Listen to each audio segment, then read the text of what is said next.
Irmãos, bom dia. Carta de Paulo aos Coríntios, a primeira carta, capítulo 1. Como é bom nós estarmos na casa do Senhor. Se tem um lugar que a gente se sente abrigado, é na presença dEle. 1 Coríntios, capítulo 1. Nós temos vários irmãos e irmãs que estão nos visitando, sejam bem-vindos, serão apresentados já em seguida. Mas se nós tivermos algumas crianças aqui no nosso meio, nós mudamos a programação a partir de hoje. Nós temos cultos para as crianças que começam no mesmo horário do nosso, então os pais que quiserem mandar os filhos já podem mandar, para que eles também aprendam a palavra do Senhor. O trabalho das crianças não é para que os pais fiquem tranquilos aqui na casa do Senhor, ou para que pensem que nós temos babá na igreja. Nós temos professores e professoras da palavra do Senhor que estão ensinando os nossos filhos nesse mesmo tempo. E nós queremos que a bênção do Senhor os acompanhe e que essa manhã seja uma manhã também abençoada em nome de Jesus. 1 Coríntios, primeira carta aos Coríntios, capítulo 1, vamos ler do versículo 26 até o versículo 31. Eu estou com a Bíblia Almeida, mas eu fiz a anotação pela NVI. E o texto diz assim, ou melhor, antes do texto, deixa eu fazer uma pergunta à igreja. Sabemos que o profeta Joel profetizou que haveria um grande avivamento nos últimos tempos. Nós estamos nos últimos tempos, porque o nosso Jesus ele já está assunto aos céus e está voltando a buscar a sua igreja. A minha pergunta é essa, qual a probabilidade de você ser usado nesse avivamento? De você ser a peça central para que aconteça algo novo nesses dias. 1 Coríntios 1, 26, diz assim, irmãos, pensem no que vocês eram quando foram chamados. Poucos eram sábios segundo os padrões humanos, poucos eram poderosos, poucos eram de nobre nascimento, mas Deus escolheu o que para o mundo é loucura, para envergonhar os sábios, e escolheu o que para o mundo é fraqueza para envergonhar o que é forte. Ele escolheu o que para o mundo é insignificante, desprezado e o que nada é, para reduzir a nada o que é, a fim de que ninguém se vangloria diante dele. E porém, por iniciativa dele que vocês estão em Cristo Jesus, o qual se tornou sabedoria de Deus para nós. Isto é, justiça, santidade e redenção. Para que, como está escrito, quem se gloriar, glorie-se no Senhor. Aleluia. Senhor, nós estamos diante da Tua palavra, e a Tua palavra é poder e vida. Tua palavra ela não vem, Senhor, para nos animar, mas ela vem para nos confrontar e fazer coisas novas. E eu quero, Senhor, nessa manhã entregar a minha vida nas Tuas mãos uma vez mais, Senhor, e pedir que o Senhor me use. E use com liberdade, Senhor. E faz com que essa palavra, Senhor, se renove em mim nessa manhã. E que nós possamos sair dessa casa glorificando o Teu nome, Senhor, porque o Senhor é digno. O que o Senhor fez, Senhor, ninguém conseguiu fazer. Tantas tentativas frustradas nós tivemos, mas foi o Senhor que mudou a nossa história. E nós só podemos nos reunir num culto como esse e glorificar o Teu nome, Senhor. E bendizer o Teu nome por aquilo que o Senhor já tem feito, Senhor. Mas nós queremos nos dispor nas Tuas mãos para aquilo que o Senhor ainda quer fazer, Senhor. Fala conosco, corrige os caminhos, limpa, Senhor, os caminhos. E acima de tudo faz que com a Tua palavra frutifique em nossas vidas para a glória do Teu nome. Oramos em Cristo Jesus e se você concorda, você diz, podeis nos assentar. Coloquei como tema para essa mensagem, os improváveis. Comecei a semana meditando na palavra do Senhor e pensando nesse texto especificamente.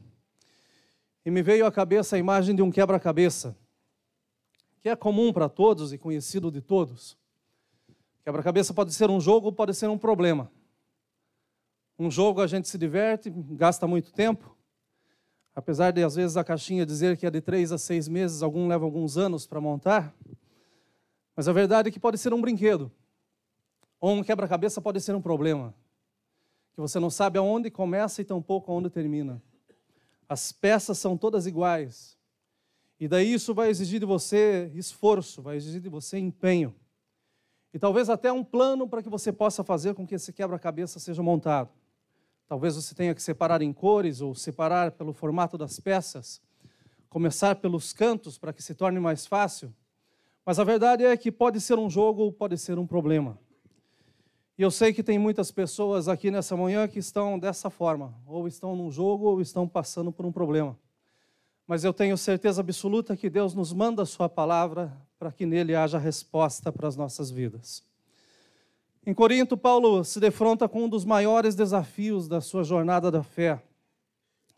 E quem conhece a carta aos Coríntios, tanto a primeira quanto a segunda, sabe que isso daqui é um verdadeiro quebra-cabeça.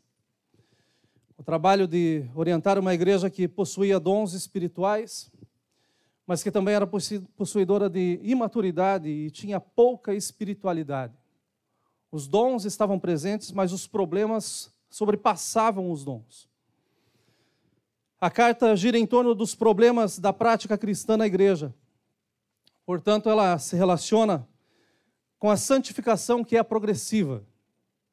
Ninguém diz que é santo da noite para o dia, ou acorda de manhã e fala, agora eu sou santo. Isso é impossível. A santificação é um processo, nós caminhamos na santificação. E para aqueles que frequentam mais de um culto por semana, devem ter notado que nesses dias Deus tem falado conosco a respeito de santificação. E é tempo de nós nos santificarmos se nós queremos ver a Deus. É o tempo de nós buscarmos essa vida. É um processo doloroso, porque a santificação não mostra aquilo que nós mostramos para os outros, mas a santificação nos mostra aquilo que Deus vê em nós mesmos. E esse encontro tem que trazer mudança. Então a santificação ela é progressiva. E com o contínuo aperfeiçoamento do nosso caráter. É a santificação que faz com que o nosso caráter seja aperfeiçoado. O melhor caminho para Paulo adentrar nessa situação, para chegar e enfrentar essa igreja, se colocar diante da igreja e falar aquilo que ele estava recebendo por cartas, aquilo que ele estava recebendo através de pessoas que estavam na igreja, foi através do sistema de comparação, do antes e do depois.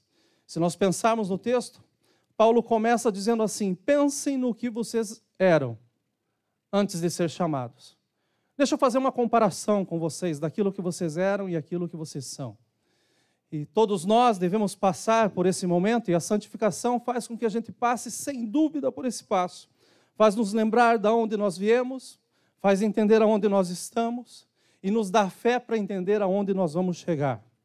Para alguns, não dá fé, mas dá desespero, porque o caminho que está hoje não é tão diferente do caminho que estava ontem. E quando nós começamos a fazer essa comparação, quando Paulo começa a fazer essa comparação, nós vemos que isso é extremamente importante para nós no dia de hoje.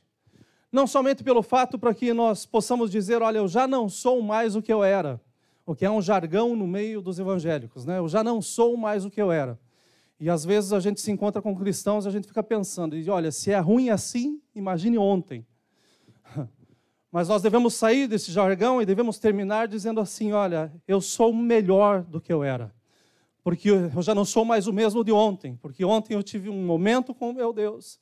Eu tive um momento com o meu Deus essa madrugada. Eu tive um momento com o meu Deus agora, já nesse culto. Então eu posso afirmar sem dúvida nenhuma, eu já não sou mais o que eu era. Ou eu sou melhor do que eu era. Porque quando Cristo chega, Ele vem para fazer mudança.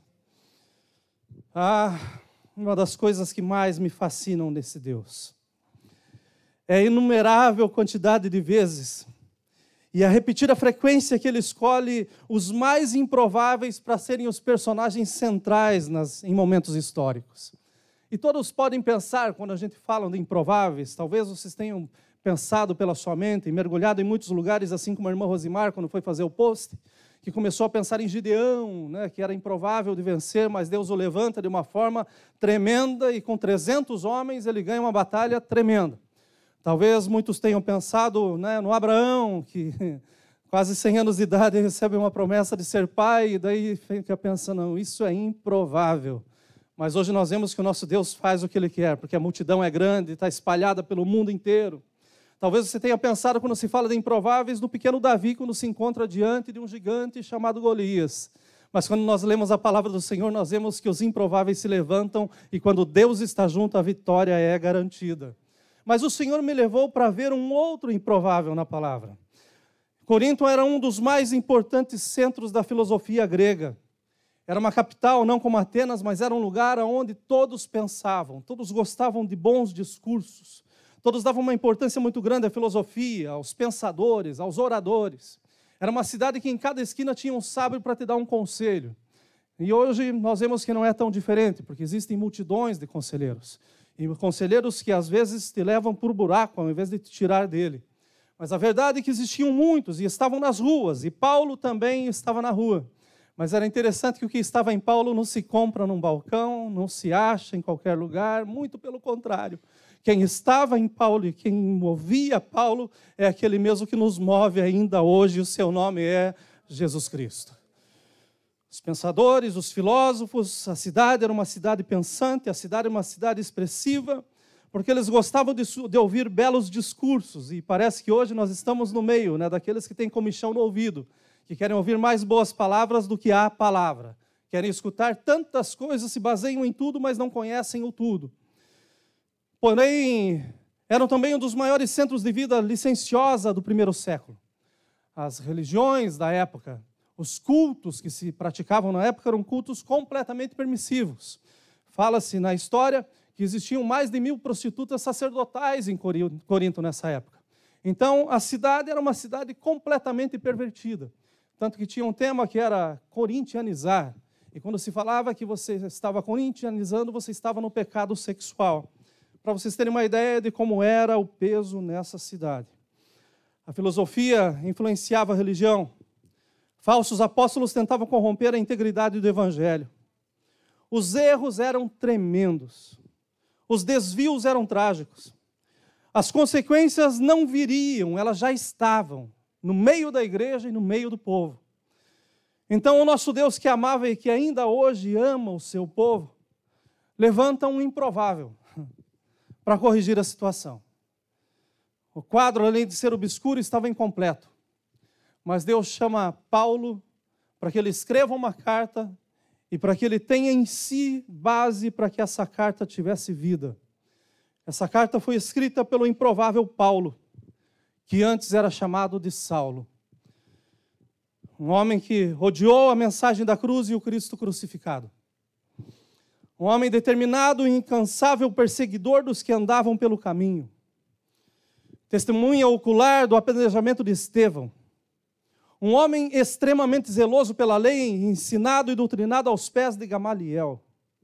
Preparado para ser perfeito aos seus olhos e aos olhos da religiosidade.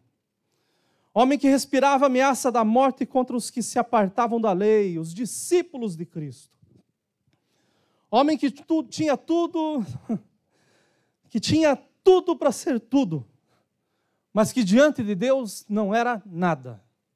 E não tem homem que seja suficiente a se colocar em pé diante do nosso Deus. O nosso Deus está acima de tudo e de todos. Então, quando nós vemos a vida de Saulo, nós vemos que nada mais era do que um sábio tolo, porque estava andando num caminho e não no caminho que se chama Jesus Cristo. Um homem mergulhado dentro de si mesmo, vivendo pelos ideais que foram criados ou assumidos por ele mesmo como verdade absoluta, vivendo dentro das suas estatísticas e dentro das suas probabilidades. A sua cabeça tinha um pensamento fixo. Essa seita está aumentando, eu preciso de cartas para acabar com esse povo. Então ele se apresentou ao sacerdote, pegou essas cartas e olha, ele saía e transformando o que era um crime em atos de justiça. A religião me permite matar essa seita, acabar com esses homens. Esse fervor religioso que o consumia, na verdade, estava consumindo a sua alma. Em sua mente ele estava sendo a peça principal para que o quadro da fé fosse montado naquele momento. Mas o nosso Deus, meus irmãos, é acima de todas as coisas e observa a todos os moradores da terra. Os seus olhos são como chama de fogo. E ainda que aquele zelo consumisse a vida de Paulo, eu tenho que entender que dentro do seu coração existia um espaço suficiente para o nosso Jesus entrar e fazer dele uma nova criatura. Nós vivemos em um mundo, meus irmãos, de estatísticas e de probabilidades em todas as áreas. Os números são a base para quase todas as situações em que nós vivemos. Pensem comigo. Tem pessoas que acreditam num improvável enriquecimento através do seu fiel erro no jogo da loteria. A estatística diz que é 1 em trilhões, mas tem pessoas que são insistentes, que não só pensam que pode ser esse 1, mas que pensam que Deus precisa de ajuda para que ele possa se enriquecer. Mas eu recebi um versículo essa semana, ou melhor ontem, que diz assim, olha, a bênção do Senhor é que enriquece, e ela não traz dores. Se ficamos doentes, nós vamos ver a gravidade pelo que os testemunhos dizem. Nós vamos buscar aqueles que passaram e às vezes nós tomamos mais a palavra daquele que está falando do que a nossa própria verdade. E é terrível quando a gente vai fazer visita que chega alguém do lado e fala assim, meu pai morreu disso. Quando você vai orar pelo enfermo e daí chega alguém no quarto e fala assim, não sei se vai sair daqui. Porque as experiências que viveram talvez tenham sido experiências que não deveriam nem ser faladas. As vagas de emprego são baseadas em um perfil, e esses perfis são montados dentro da estatística, dentro de números, dentro de um perfil claro sobre uma pessoa que vai cumprir aquela função bem. Nós vamos comprar qualquer coisa e antes disso nós vemos o review, nós passamos para ver as pessoas que estão satisfeitas com aquilo que compraram. Nós vamos pegar em um hotel e além das fotos nós vemos os comentários, principalmente se for na East Fletcher. Nós precisamos de um seguro de vida. E depois da aplicação, nós mesmos nos tornamos dados estatísticos. Nos aceitam no seguro, mas daí você é mais um que vai fazer parte do estudo. Como que morreu teu pai, tua mãe, qual que é a tua idade? E daí eles já falam na tua cara, talvez você não dure tanto. E daí eles te vendem a apólice de acordo com o que eles pensam que você vai durar. Passei por isso esses dias, meus irmãos. São tantas coisas que são baseadas em números. Nós precisamos de um profissional e nós queremos ver o seu currículo. E um pastor amigo meu que é careca, esses tempos estava numa igreja, e daí falaram para ele que tinha um melhor médico de São Paulo que curava calvície. Ele marca uma consulta super cara e quando ele entra na sala do médico, o médico era mais careca do que ele. E daí ele parou na porta e falou, olha, obrigado, eu vou perder o dinheiro da consulta, mas eu estou bem. Nós queremos ver, meus irmãos. Tem que ser provado o que nós estamos buscando. Nós precisamos de seguro para carro, então o que eles fazem é ver a nossa faixa etária, se já tivemos acidentes passados, o quanto tempo dirigimos, e isso vai fazer com que eles baseiem o preço da nossa apólice. Enfim, em todos os lugares, em todos os segmentos, nós estamos sendo avaliados ou abalizados pelas estatísticas, ou pelo grau de probabilidade. Vai funcionar ou não vai funcionar? Pensando nisso, qual o grau de probabilidade de que Saulo viria a ser Paulo? Um homem que perseguia, em um encontro fulminante na sua vida, ele para de ser perseguidor e começa a ser perseguido. Qual a probabilidade para que uma mudança dessa aconteça? Qual a probabilidade de que Paulo viria a escrever praticamente 50% do Novo Testamento? Qual a probabilidade de que Saulo, cheio de ódio, fosse transformado em Paulo, cheio de amor, a ponto de escrever? O amor é paciente, o amor é bondoso, ele não inveja, não se vangloria, não se orgulha, ele não maltrata, ele não procura os seus interesses, não se ira facilmente, não guarda rancor, o amor não se alegra com a injustiça, mas se alegra com a verdade. Tudo sofre, tudo crê, tudo supera, tudo espera, tudo suporta. Qual a probabilidade de que um ex-assassino se transformasse num homem tão cheio de amor a ponto de deixar essas palavras, não num livro, mas no livro? Aí eu te pergunto, qual a probabilidade disso acontecer? E a resposta só pode ser uma: nenhuma. Nenhuma probabilidade. Mas Deus escolheu o que para o mundo é loucura, para envergonhar os sábios, e escolheu o que para o mundo é fraqueza, para envergonhar o que é forte. Ele escolheu o que para o mundo é insignificante, desprezado e o que nada é, para reduzir a nada o que é, a fim de que ninguém se vanglorie diante dele. É a boa, perfeita, agradável vontade do nosso Deus que faz a transformação em alguém da forma como fez nesse Saulo. Aleluia! Eu vi Paulo esses dias, Saulo, mergulhado em um mundo de improbabilidades, soterrado pelo seu eu, mas que teve um encontro com Jesus Cristo. E esse encontro foi um encontro decisivo na sua vida. Que encontro maravilhoso! E eu creio que não existe ninguém capaz de colocar em letras a profundidade desse encontro. De alguém que está perseguindo e nem sabe o que está perseguindo. A ponto de que quando ele cai, quando literalmente ele fala, quem és tu? E o Senhor fala, eu sou aquele que você persegue. Você nem sabe contra quem você está lutando, você nem sabe contra o que você está lutando. Mas Jesus não apareceu para acabar com a vida de Saulo. Ele apareceu sim para levantar daquele momento um Paulo, com sua vida completamente transformada. Com as probabilidades que nós vemos que talvez um dia Paulo fosse matar e acabasse sendo morto. Mas agora Paulo está sendo levantado para que ele mesmo entregue a sua vida em favor de muitos que ele não conhecia. E a sua fidelidade foi tão grande que hoje nós estamos aqui 2000 anos depois, lendo a palavra que foi inspirada pelo Espírito Santo, a vida de um homem que era improvável, mas em Deus se tornou uma grande diferença. Aleluia! Aleluia! E isso está fazendo o meu coração ferver esses dias. Porque nós somos a igreja do Senhor. Se tem um lugar cheio de pessoas que eram improváveis, é a igreja do Senhor. Mas Ele nos amou e está mostrando ao mundo que é possível fazer a diferença quando nós aceitamos em Deus que Ele governe a nossa vida. Esse encontro foi fantástico, meus irmãos. O encontro da certeza com o improvável. Jesus nunca teve em si uma dúvida sequer de quem Ele era. Ele era, Ele é e para sempre Ele será. Mas Ele está diante de um Saulo, um homem improvável. Um homem que está lutando dentro daquilo que ele aprendeu, vivendo dentro do seu próprio mundo. Mas agora está se abrindo uma porta tão grande para ele. Uma porta tão imensa se abrindo. E essa porta ainda hoje está aberta, essa porta é Jesus.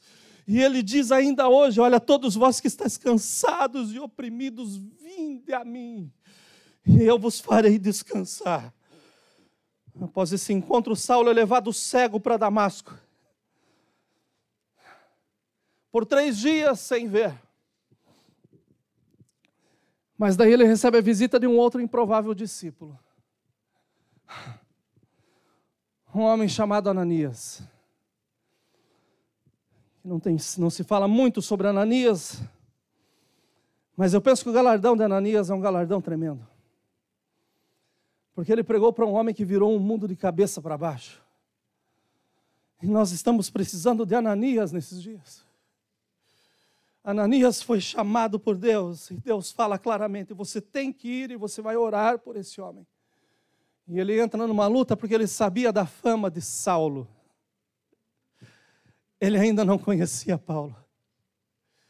E ele sai para fazer aquilo que Deus tinha falado. E a Bíblia fala que quando ele estende as suas mãos a Saulo, ele ordena que Saulo veja, mas também Paulo é cheio do Espírito Santo. Saulo é cheio do Espírito Santo. E quando ele é cheio do Espírito Santo, meus irmãos, o mundo é pequeno para um homem só. Nós estamos precisando ser cheios do Espírito Santo.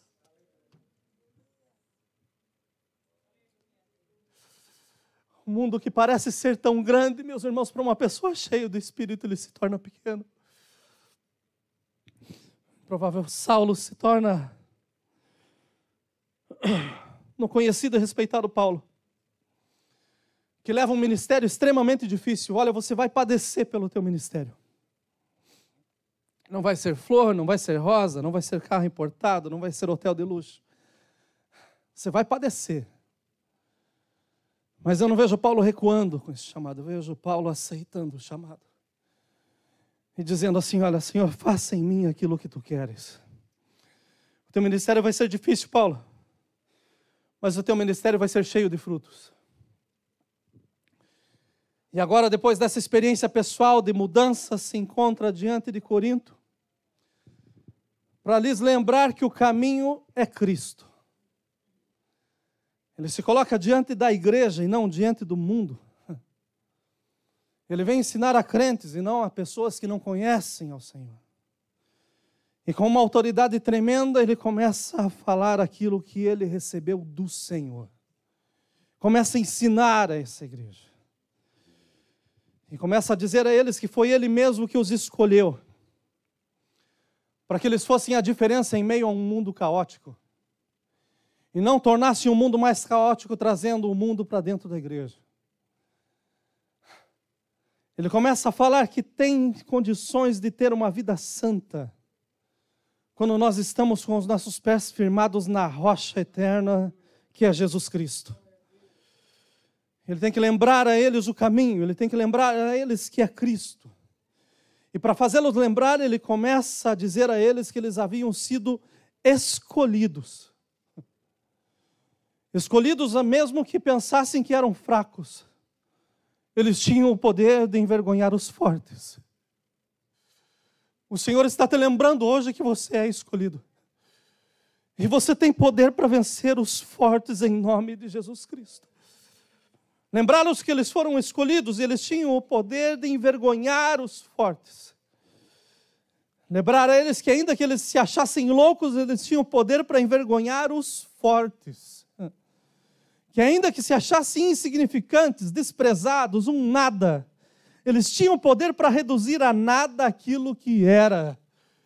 E esse é o poder que nós temos como igreja em Cristo Jesus. De mostrar a um mundo que foi pela loucura da pregação que nós aceitamos viver em Cristo Jesus.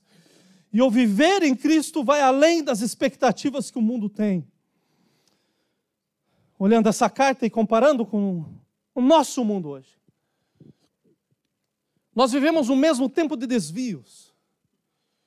De desvios morais, de desvios de fé, desvio de caráter. Assim como os coríntios. Porém, ainda hoje Deus está chamando os improváveis para fazerem a diferença. E eu entendo que esse é o tempo do Senhor nos levantar, meus irmãos. E de começar a escrever não uma nova história, mas o fim da história, porque Jesus está voltando. O Senhor Jesus está vindo buscar a sua igreja. E é tempo de nós arregaçarmos as nossas mangas e viver esse poder que nos foi dado em Cristo Jesus. De vencer as batalhas por maiores que sejam, mas sabemos que em Cristo sim nós somos mais do que vencedores. Como eu já disse, uma das coisas que mais me fascinam em Deus é essa quantidade de vezes e essa frequência repetida que Ele tem de escolher os mais improváveis para serem os personagens centrais em momentos históricos. E nós somos esses personagens agora no tempo do fim. Nós somos a peça que está faltando para que esse verdadeiro quebra-cabeça seja fechado.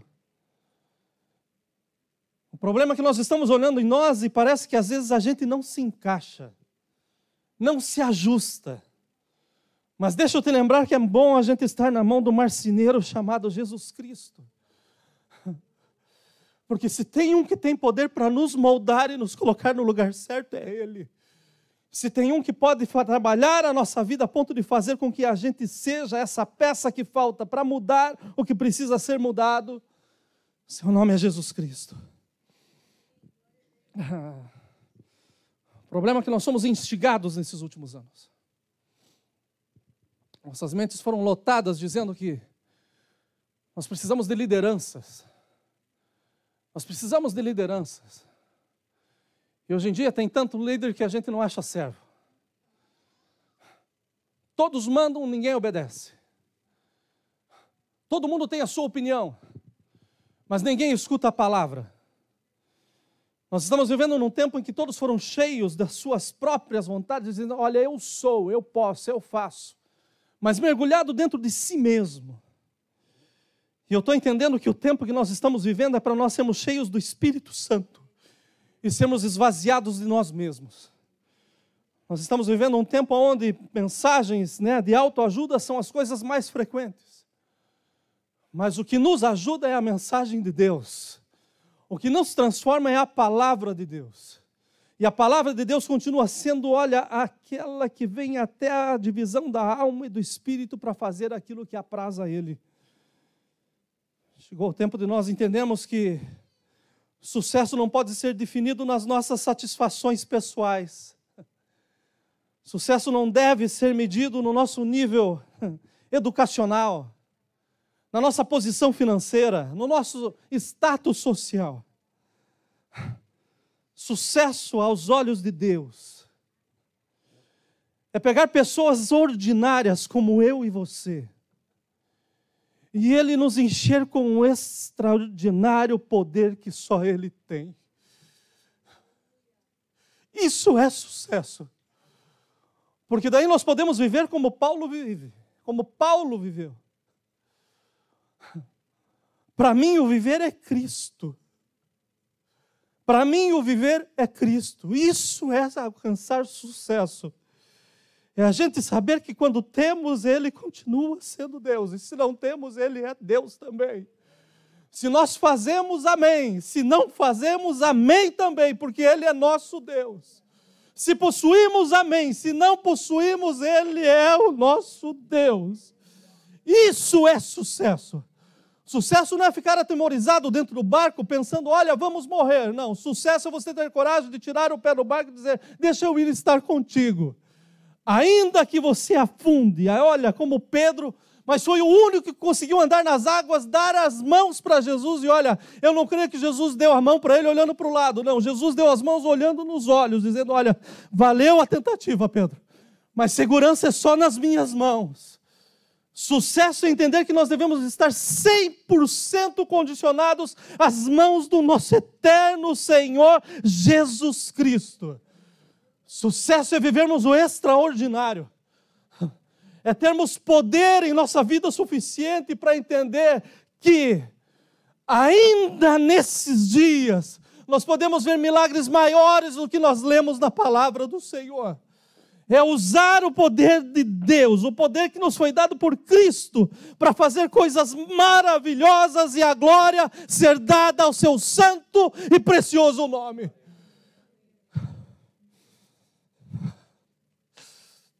Aleluia. Aleluia. É esse sucesso que eu tenho lutado na minha vida. Reconhecendo que eu sou o maior dos improváveis. Mas foi a sua graça que me pôs de pé. E por isso eu estou aqui hoje, vivendo pela sua misericórdia. Esse mesmo poder que foi dado a cada um de nós quando nós dissemos sim para Jesus. Mas esse poder tem que ser colocado em ação.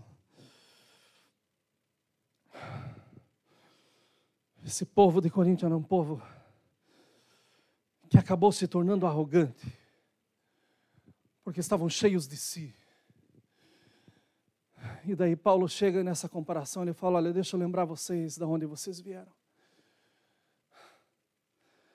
Para vocês saberem onde vocês estão. Por um bom tempo na minha casa fui bombardeado pela Kátia, que era a única mulher da casa que gostava de assistir aquele Home Garden Television. As transformações das casas. A simplicidade que a mudança de um móvel do lugar em um vaso de flor faz, a diferença que traz, a alegria que mostra. Com o tempo veio a Eibra, que agora são 2 contra 1. E é maravilhoso a gente ver, meus irmãos, como Deus nos forma. E a Eibra é pegada nos detalhes, mais do que a mãe. E eu amo isso. Porque às vezes eu estou me vestindo, ela chega e fala assim, esse sapato com essa cinta, essa camisa, filho, eu vou comprar essa camisa, não. Pega essa aqui, ó. Essa vai ficar linda. Mas esses programas são maravilhosos porque a gente vê que a mudança é capaz de fazer com que aquilo que era desvalorizado se torne algo fabuloso. E tem pessoas que têm na sua mão o poder de fazer isso. Entrega um poder desse na mão de Saulo. Saulo queria acabar com os crentes. Mas vamos pensar o que foi entregar esse poder na mão de Paulo. E o valor que esse homem deu com a sua vida para dizer o que eu tenho em mim é mais precioso do que minha própria vida. O mundo tem que saber o que eu tenho. Pensem comigo, meus irmãos, de quando nós éramos antes de conhecer Jesus. E o poder que nos foi dado, para que nós possamos simplesmente ficar assentados dizendo assim, olha, foi algo bom que Deus fez. O que Deus fez nas nossas vidas foi extraordinário. E o que Deus tem para fazer na vida de alguém aqui hoje é extraordinário. Porque eu estou a madrugada inteira diante da palavra do Senhor e o Senhor só me fala, hoje tem salvação. Hoje tem salvação. O púlpito tem que começar a pregar novamente Jesus Cristo. Porque é só Ele que transforma. É só Ele que dá vida e vida em abundância. Você pode pensar que com tudo que você adquiriu, você está feliz. Olha, eu vou te dizer que está tão vazio quanto Saulo. Mas se você disser sim para Jesus, você vai sair daqui transbordando nessa manhã, dizendo assim, agora eu tenho tudo, e esse tudo tem nome. Agora eu tenho Jesus, e Jesus, olha, Ele é tudo o que eu preciso, muito mais do que eu mereço. Ele está aqui para transformar completamente a sua vida. Aleluia. Talvez na sua ótica fosse improvável de você estar aqui essa manhã. Talvez fosse improvável de você sentar na frente do teu computador ou ligar o teu celular em qualquer lugar que você esteja e dizer, eu vou escutar esse culto. Você não está escutando, você está prestando um culto. O culto é para Deus, não é para nós, não é para você. O culto é para aquele que vive e que está aqui no nosso meio. O culto é para Ele. E a mensagem é dele para nós.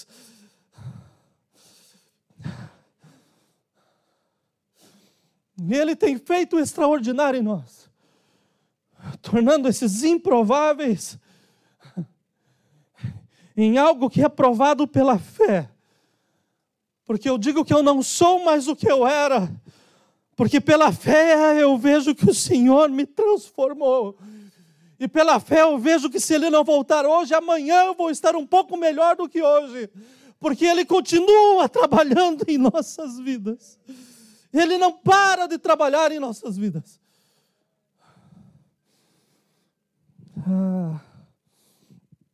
Estou terminando. E dessa vez estou falando sério.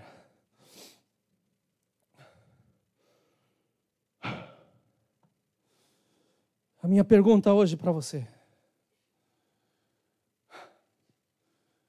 Você quer ser um improvável? Aleluia. Aleluia. Você tem a coragem para dizer que você quer ser realmente cheio desse poder de Deus.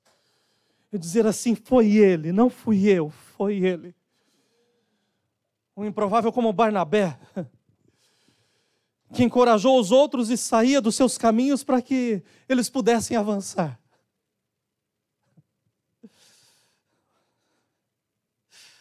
Uma improvável como uma mulher samaritana, porque ela não deixou o seu passado controlar o seu futuro. Mas chega Jesus e ela diz, eu aceito. Mas espera um pouco que eu vou lá. Tem gente que quer te escutar também, Jesus. Ah, meus irmãos, essa água que jorra, meus irmãos, ela continua jorrando hoje.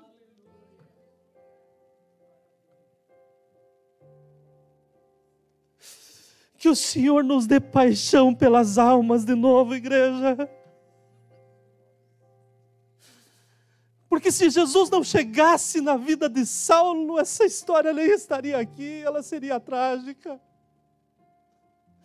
Mas Jesus chegou, e eu tenho certeza absoluta no meu coração, que a igreja orava por Saulo. Quando a igreja ora, o céu se move. Muitos de nós estamos orando pelos Saulos das nossas famílias. Improváveis. Pessoas que nós olhamos e falamos, não tem mais saída. Mas nós oramos porque nós sabemos que pela oração Deus acha a porta de entrada.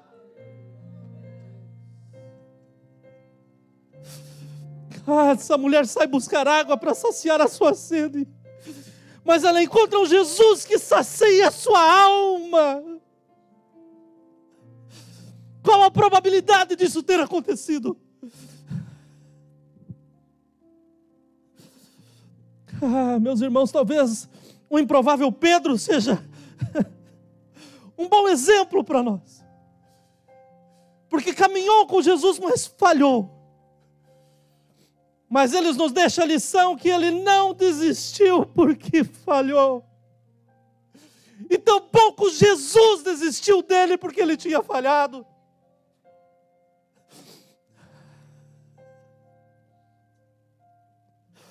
Ah, Pedro, tu me amas. Senhor, eu te amo. Tu me amas, Pedro? Senhor, eu te amo. Pedro, tu me amas. Ah, Senhor, tu sabes.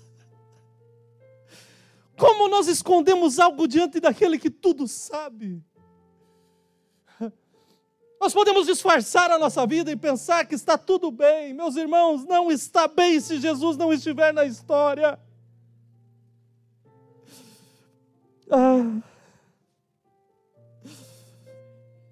Talvez um improvável como João Batista. Aquela voz que clamava no deserto, dizendo, olha, arrependei-vos. Pastor, o sermão era duro. Meus irmãos, nós precisamos de sermões duros hoje. Porque nós somos muito frouxos. Mas o Senhor continua nos amando.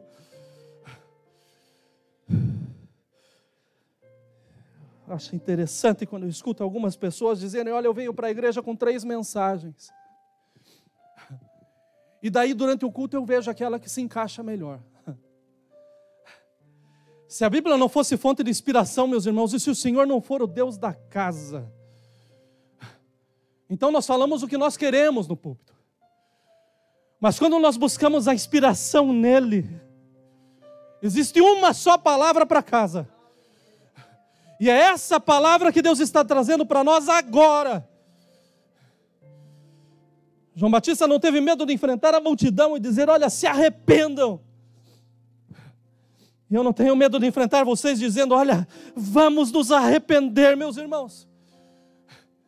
Porque nós temos poder e nós estamos deixando esse poder guardado. Mas o céu só vai ser cheio quando nós nos movermos dizendo, olha, Jesus Cristo é o único caminho.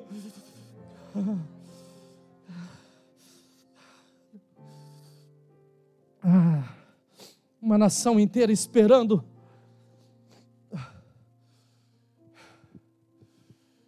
Pelo Messias. O Messias vem. O Messias vem. Qual a probabilidade de Messias ter vindo através de um ventre de uma moça que nem conhecia homem? Qual a probabilidade disso acontecer? Mas qual o tamanho do Deus que nós servimos? Que não se importa com probabilidades, ainda hoje Ele abre o mar para que o povo passe com o pé seco. Fale de probabilidade com o meu Deus. onde se aquece a fogueira para lançar os seus discípulos. Mas de repente eles não estão pulando como se fosse uma batatinha frita, mas eles estão passeando e no meio tem um quarto homem. Fale de probabilidade com meu Deus. Que te viu no lugar onde você estava e disse: olha, eu quero você.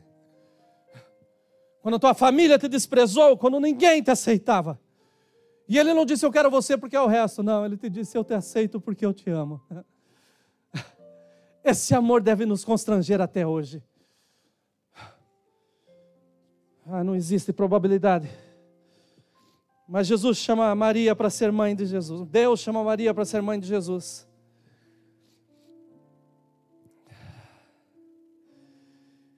E ela aceitou esse desafio, mantendo-se pura e disposta a viver o impossível. Deus ainda conta com uma igreja que queira viver o impossível.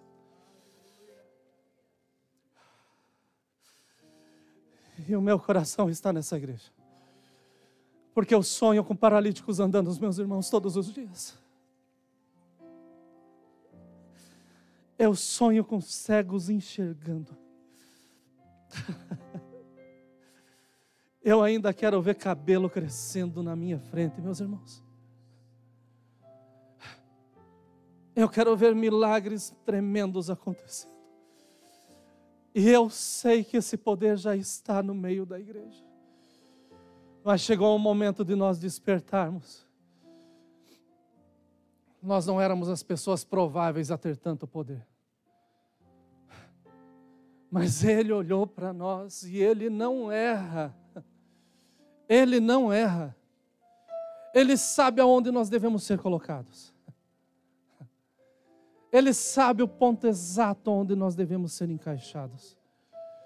E eu creio sim que Deus está levantando uma igreja, da qual nós fazemos parte. Uma igreja que ainda que não saiba tudo, busca o todo. E no todo aprende todos os dias. Que nós podemos melhorar a nossa caminhada sempre.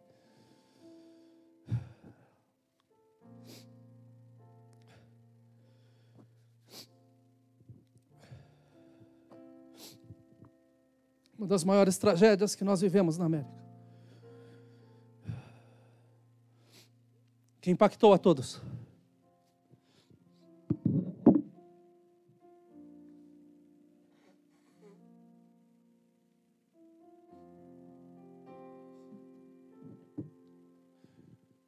Não só os americanos, não só aqueles que vivem na América, mas o mundo. O mundo foi sacudido no 11 de setembro. E tem uma história muito interessante, porque somente 12 sobreviventes foram puxados no meio dos destroços.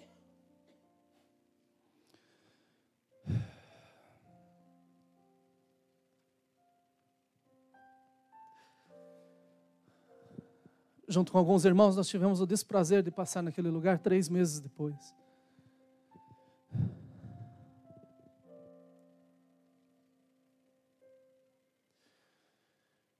Madrugada,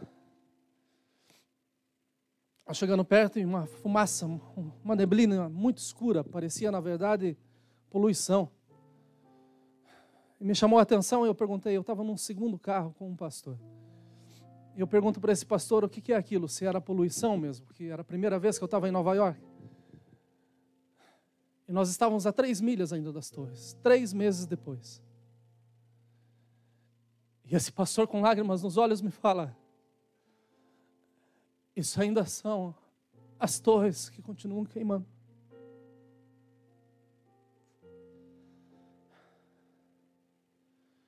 Nós nunca vamos saber o número exato de pessoas que morreram ali. Mas nós sabemos quantos sobreviveram. Foram 12. E a história é interessante porque dos últimos 3 que foram tirados, 2 estavam no meio de uma pilha muito alta de escombros. E os bombeiros chegaram, isso 4 dias depois, 3 dias depois. Falaram assim, ninguém mais procura aqui, ninguém mais entra aqui, porque o fogo está tão forte e as pessoas vocês mesmos podem ser as vítimas. Mas enquanto eu estava dando essa ordem para que o resgate saísse, do outro lado da nação tinha um homem que por 27 anos serviu ao exército. E agora ele era um contador. E enquanto ele estava trabalhando, que ele viu as torres serem atingidas, algo mais forte atingiu o seu coração. E disse assim, você tem que ir lá porque eu tenho algo especial para fazer com você. Esse homem chega para o seu patrão e fala, olha, a guerra começou. E como um bom soldado eu vou me apresentar, eu vou faltar por uns dias no trabalho. Ele passa na sua casa, pega uma das 2 fardas que ele tinha pendurado no seu guarda-roupa, coloca a farda, passa no barbeiro que estava vazio, só tinha o barbeiro olhando a televisão, e ele pede para fazer o seu corte militar. E ele está dentro do seu Porsche. Seu Porsche era um Porsche 911 Turbo, que ele tinha comprado algumas semanas antes. E ele vai toda a viagem pensando, como que eu vou entrar lá? Fazem anos que eu estou na reserva. Mas Deus falou muito claro com ele, falou assim, abaixa a capota do seu carro. E vai entrando. Ele baixou a capota e em todas as barreiras que tinham ele passou, porque pelo seu uniforme olhavam. Ninguém perguntou nada e ele vai e ele sobe exatamente nesse destroço aonde ninguém podia entrar. E ele começa a andar no meio dos destroços, tentando achar um espaço para entrar bem no meio. E de repente ele olha e vê uma outra pessoa que também estava desrespeitando as ordens. E começam a andar juntos e bater e gritar bem alto, e eles conseguem entrar no meio dos entulhos, no meio de tudo aquilo. E eles começam a gritar, tem alguém vivo, tem alguém vivo. E de repente eles escutam uma batida no ferro. E dessa batida no ferro eles chegaram nas últimas 2 pessoas que foram resgatadas. Um desviado, que estava completamente cercado e dizendo, não tem nada que vai me tirar daqui, a vida acabou. Esses homens retiram esses homens de lá, e esse irmão acompanha uma dessas vítimas, esse desviado até o hospital. E no hospital, antes que esse homem seja atendido, ele fala do amor de Jesus e esse homem fala assim, eu conheço a Jesus, mas eu estou muito distanciado dele. E então, no coração desse homem, o Espírito testificou, dizendo, foi para essa vida que eu te mandei aqui. Ora, abençoa a vida desse homem e diz que ele estava tão cansado que ele acha um quarto vazio. Ele tira a sua farda e deita para descansar na maca. Passa o dia. E quando ele acorda, ele vai ver, já está no dia seguinte. Mas a farda dele está limpa, porque o próprio hospital tinha lavado. E preparado para que ele continuasse seu dia. Ele pega seu carro e volta para a cidade dizendo, valeu a pena.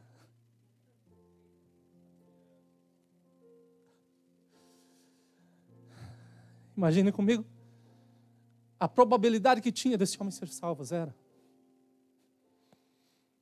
Vamos lembrar da nossa vida, qual a probabilidade que nós tínhamos de ter sido salvos? Nenhuma. Mas um dia o bom Jesus veio ao nosso resgate. E nos pôs em pés e nos disse, olha, eu tenho algo novo para você. Existem 2 possibilidades nossas nessa manhã. É que talvez você esteja entre os escombros da probabilidade zero de vida. Assim como esse homem e assim como estava Saulo. Dizendo, olha, eu sou e eu tenho tudo, porém eu me sinto vazio. Eu quero te lembrar que o Senhor Jesus está aqui. E Ele quer te encher nessa manhã. Você não precisa fazer um exercício para aceitar Jesus. Você precisa dizer, eu quero. A segunda hipótese é que talvez você esteja na presença doce de Deus através de Cristo, assim como Ananias, um bom discípulo, que ouvia a voz de Deus e que estava pronto a servir. Meus irmãos, é impossível qualquer pessoa, qualquer irmão dessa igreja, vir falar que Deus não tem falado conosco nesses dias. É impossível. Nós só não vimos a sua face, mas nós sentimos a sua presença em todo o tempo. Deus tem nos mandado palavras nessa casa, meus irmãos, para que haja mudança total em nossa vida. Mas eu quero te perguntar o que precisa ser feito para que você tire a tua farda do cabide. E para que você entenda que tem pessoas que estão morrendo e que precisam de alguém a se dispor. Senhor, eu estou aqui. Usa a minha vida.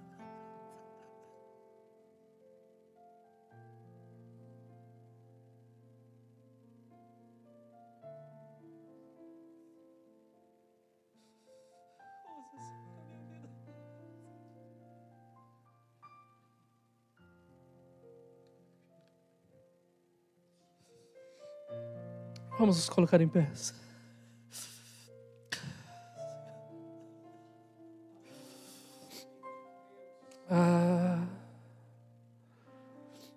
Irmãos, pensem no que vocês eram quando foram chamados.